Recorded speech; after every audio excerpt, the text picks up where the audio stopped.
Şu yaşlarımızda ciğerçamiz Bilalbek üçün aytib beramiz. Dünyadagi eng shirin ne'mat bu farzand bo'lar ekan. Farzand shirinda yashaymiz. Maktama bağlını koy, farzand shirin.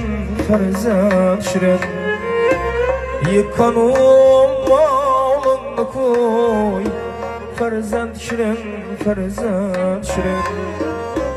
Maktama bağlını koy, farzand shirin.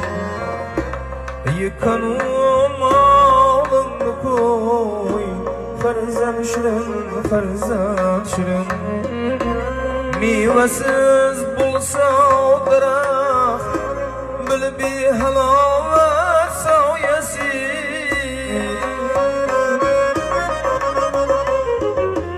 Mevasiz bo'lsa daraxt, bilib halovat soyasi.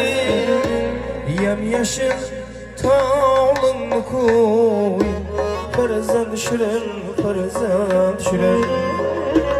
Maktama